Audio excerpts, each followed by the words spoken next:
Hello, everyone. Welcome to Jamaica 411. Thank you so much for stopping by, keeping my company as usual. If you're here for the first time, welcome, welcome. And if not, and you're here every time I post, thank you so much for supporting the channel. I do appreciate it. And for those persons who have not subscribed as yet, please consider subscribing to the channel. Don't forget to leave comment or comments.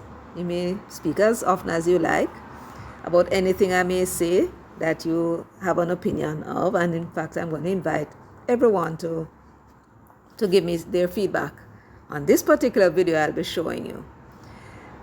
If you like the content, please give me a thumbs up and remember to turn on the notification. I'm going to be playing a video for you. I got it from TikTok. It's a young lady on the continent, and when I refer to the continent, I'm talking about the one that we came from across the water there. That is generally called Africa. Yes, I don't like to call it that name because we don't know the origin of it. But nevertheless, the young lady, I think, is from Ghana. And I'm always amazed when I hear our people on the continent speak, especially the young people, because I said to myself, Lord have mercy, where them get them wisdom from? Anyway, this young lady seems to speak with sense, at least to me. She's speaking about a topic that all of us ask ourselves from time to time. And I'd love to hear your opinion, and I'd love to hear your theory. Doesn't matter if it's original, I won't think you're foolish. Doesn't matter if you're getting it from one of the religion. Doesn't matter where you get it from. It's all theories. We're all guessing. None of us know for sure. Some may be close to the truth. Some may be further from the truth. Only when we have the means, mechanical means, to decipher what the truth is, and I believe the technology is there somewhere. It's just for somebody to find it, then we'll know for sure. But till such time, I'm going to let you listen to the young lady now, and then I'll have a few more words for you, and then you tell me what you think. All right? Just listen. Many of us had so many questions to ask about death. Often I see so many comments asking, what happens after death? This is so simple when you sit down and meditate about the word death. The oppressor doesn't want you to know your power. They want you to identify as just a body. They want you to think there's nothing beside your senses and your feelings and your emotions and your name. This is what they want you to think you are. Life still happens after death. As you're sitting right now watching me, lying down or standing, life is everywhere around you, but you cannot see with your eye. Your eye is limited. Life is a power force, a life force in the field of existence that is not contained in a container, in a flesh, or any contained form, but it is. This is where you go when you die. When you die, you become free. You become free from containment. You become free from identity, from your senses, from all form of restrictions. You become the I. You become existence itself. People will ask you, have you died before? Yes, we die so many times before we are born, and we are born way before we die. Why? Life teaches us that every journey, every aspect, every path has a transitioning process. Whatever happens in the physical reality also happens in the spiritual or energetic form. In fact, all are formed energetically before matter happens. Anybody that have ever died is still here. They only deactivated from this body, like a car, a vehicle. that reaches its destination and back. Unfortunately, there are so many accidental deaths that happens in the system. But real death, whether accidental or natural, is not the end of who you are. If you know you are not your flesh, you are the power, the spirit, the soul that is contained in this body. This is how powerful we are. We are power. We are energy contained in this avatar to have a temporary physical experience, all in getting to know ourselves more beyond what we already are.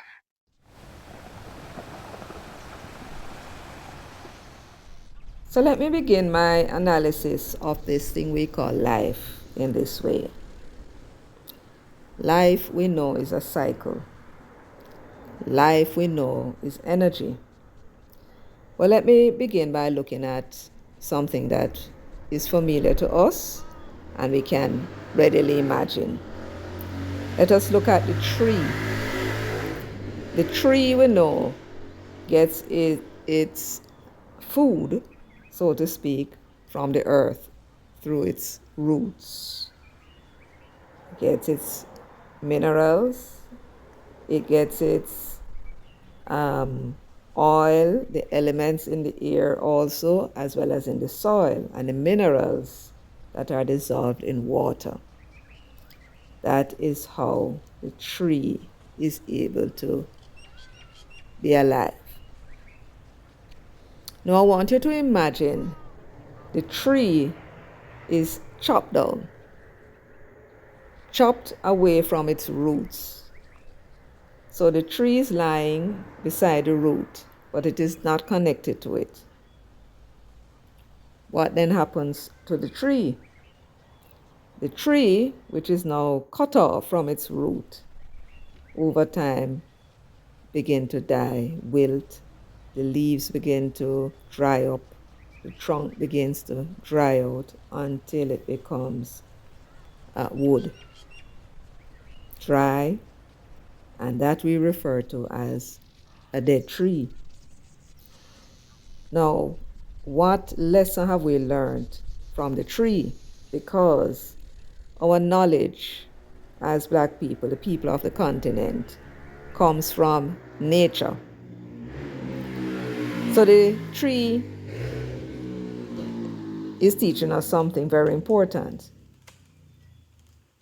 What it is telling us is that the combination of the substances which gave life to the tree, its energy, which we call life, is the minerals dissolved in water, the oils from the soil, as well as the elements of the soil and in the air. And those substances and elements with water was what the tree used to be what we call alive. And so what this is telling us is that the minerals, water, oils, elements of the air and the soil is the life force itself, not the tree. The tree is merely the end product of what the minerals, substances, and elements look like when they are combined in a particular way. In other words, the tree is merely a brew, concoction, whatever you want to call it, of these substances. So life is in fact the substances, the minerals, and the elements of the air and soil, which mixes and combines within the tree to form a variety of new substances, sap being one of them. And that is what gives the tree its life, powered by two celestial bodies, the sun and the moon. And the moon regulates the flow and movement of water, as well as the atmospheric pressures of the earth. So, in conclusion, it is the substances found in the soil acted upon by the energy from the sun, the heat, as well as the light, and the energy from the moon, as well as the atmospheric pressure, all work together to bring about this new energy we call life. And shortly, I will be demonstrating to you this fact. We'll be looking at the phenomena of the chicken and the egg. Now, I said before that life is a cycle. It is a fact that is not in dispute. Now, to begin to explain what is meant by this, let me first begin with the observable principle of this energy we call life. And that is, only a life can create another life. Let me repeat. When we observe nature, what do we see? Nature tells us that only a life can create another life. We are Black people. We are the people who closely resemble fertile soil. The sun is our friend by day. It darkens us, so we blend in with the universe by night. Our skin color is the color of fertile soil. When we need to learn something, when we seek knowledge, we take our instructions from nature. And nature says, from our observation, that life can only be created by another life. And since the tree cut off from its roots taught us that it was the minerals dissolved in water, the water itself, the oils, which are a combination of the minerals, elements in the soil and in the air, acted upon by the sun's energies and the energy from the moon, which gave the tree its life, then what does that mean? It means that each one of them, the minerals, the water, the gases, the oil, the sun's energy, the sun itself, the moon itself, each one of them, individual energy source, they are energy. But only when they come together at a variety of temperatures and pressures that they are transformed. Now we're talking about the minerals now in the soil with the water, the oils, and the elements. When they come together at various temperatures, they are transformed into a living thing, such as a seed or an egg or something else. That is observable nature. And as I said before, we take our instructions from nature. Now, there are 3 celestial bodies involved in the creation of life on this earth. The celestial bodies are the sun, the moon, and the earth itself. Now, these various life forms that were created on the earth may not have been created in the image of the sun, the moon, and the earth itself, except for us, who, as I said before, our coloring is that of fertile soil, the sun is our friend, and we also have the look of midnight, except for that. The life forms have all developed into a cyclical unit. What do I mean by that? They follow the very same pattern of existence as the celestial bodies.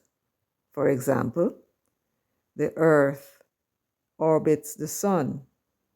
It begins somewhere and it returns to that spot, only to start again, to go around. The moon goes around the earth. If you were to say it started somewhere, then it would go around the earth right back to the beginning, only to start again. The rotation of the earth itself produces night and produces day. And every day you have night and day. That is also a cycle. Even the flow of water from the sea into clouds, then it rains into rivers and streams and run off the earth back into the sea. It's all a cycle.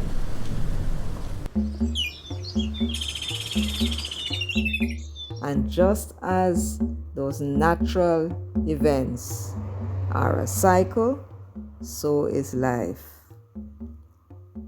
When life was created on the earth, after that, life that was created procreates itself. And through the process of procreation, life's energy becomes a continuous flow of birth and rebirth, and birth again and rebirth. In other words, the first person gave birth to children who gave birth to children who gave birth to children. That is the process of life's cycle. Now you will notice that I never mentioned death. That is because I'm of the opinion that death is not a part of life's cycle. When your grandmother gave birth to your mother and your mother gave birth to you, that is life cycle, the rebirth. Death only comes into it because we are unable to live beyond a certain point. But death itself is not a part of the cycle of life.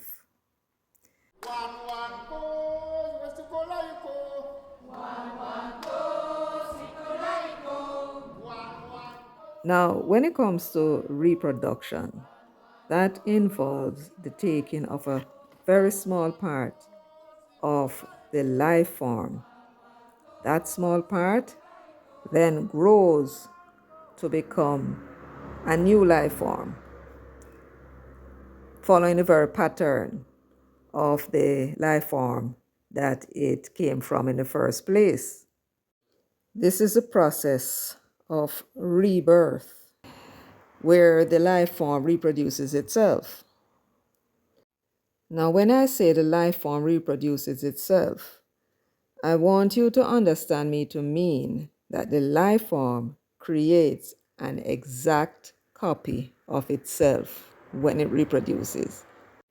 And if two life forms are involved in the procreation, then each of them is producing an exact copy of themselves, which, when combined, produces a unique life, a dual life form, and on it goes like that forever. Aside from its ability to recreate and procreate itself in the form of rebirth, for the life form to survive, it has to replace what it is losing due to the activities of the sun itself. You lose moisture And with moisture, you lose the minerals that you take in. Food and water is therefore very necessary, as well as those minerals. The same minerals that created you in the first place, you have to take in those same minerals that the various parts of the body will transform into living cells in the process of their own rebirths. They are very tiny, these cells, so they do not individually live for very long. And they must reproduce themselves to continue their own life cycle. In other words, we are a combination of cells, and each cell has to reproduce itself, keep reborning in order for us to be alive. And as they reborn and reproduce, they do so until something happens and they can no longer reproduce and reborn. And that is when it is said that we die. Now, as human beings, a life form of our own, we have observed that not only do we inherit our ancestors' appearances, but we sometimes inherit, or not sometimes, all the time, we inherit their personality, their experiences, and their interaction with the environment they find themselves in. Sometimes you may find a child being born with an abnormal fear of something. They're afraid of water. They're afraid of being raped. They're afraid of being killed. They're just afraid, and they have no idea why they are afraid. Should they dig far back into their history, they may well find that there was an ancestor that had a bad experience. That is the ancestor that is now dominating, or part of the personalities that are now dominating in that person. And so this process where someone of the past is replicated in someone in the present is what we call reincarnation. Some people say they don't believe it. You don't have to believe it. You only need to remember that whatever you are and whoever you are did not come from outside of you. It came through your bloodline.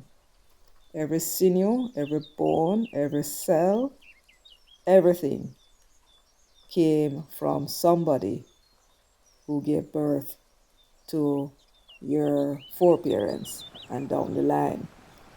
And so everything that you are is a combination of those persons who came before you, who flow in your bloodline. The difference is, of course, that with a variety of combinations, somebody is going to come through. Sometimes you will see grandmommy and say, oh my God, because you remind the grandmother of somebody, either an uncle, maybe their mother, maybe their father, or somebody that they saw in the past, in their youth. And so that is how this business of reincarnation occurs. Now we come to the point of discussing ancestors. Now I know some of you have been told by the church and the pastor that your ancestor is evil. Nobody is dreaming to you. Nobody is the devil. Well, that is pure ignorance and the stupidity of people who do not think. Let me point out something to you, which is a fact, not in dispute. We are our ancestors' and our ancestors are us. What do I mean by that? As I said to you before when I was discussing the process of reincarnation and the possibility that it can recur, every single thing that you are, you got from your mother and your father, who got it from their mother and their father, and their mother and father, all the way back. Those are the persons who are your ancestors. They are you, and you are them, because every single thing that you are made up of came from them. Nothing came from outside of you. It came from them. It's all in your bloodline. It's a piece of their flesh that grew and became you. And it's been reproducing for millions of years until it culminates into us who are alive today. So, what happens now is, remember now, all that memory is there. The flesh has the memory and it's reborn into you. But you start life all over again. You don't recall any of those things that happened before. When you fall asleep and dream, it's like the subconscious mind sometimes replays these past experiences in the form of dreams. Some people even dream of their dead ancestors. Some they know, some they don't know.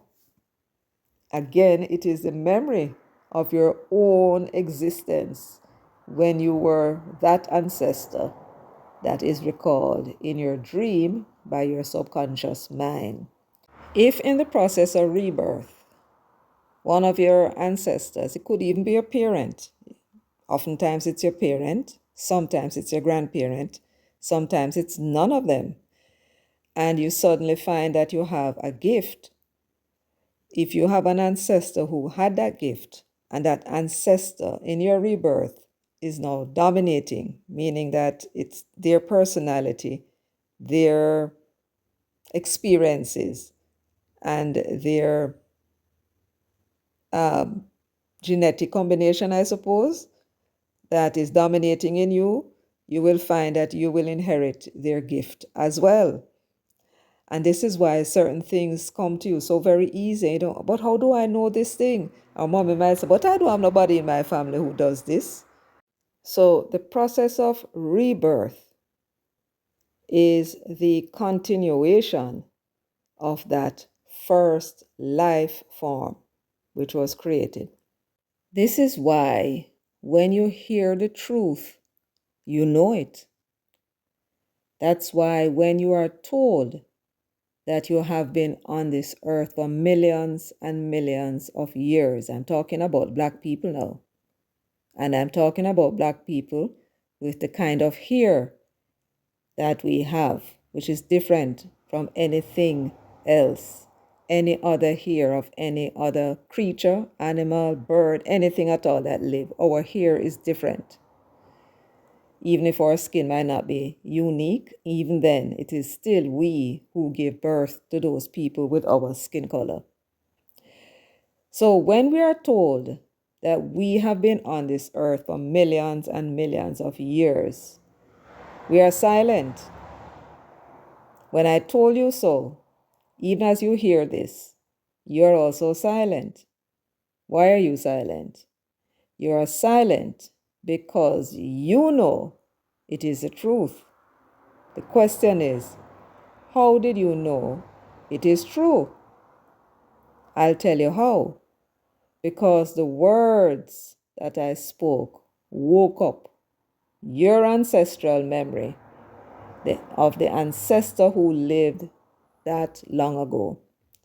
And that hidden memory is confirming to you that what you're hearing is true.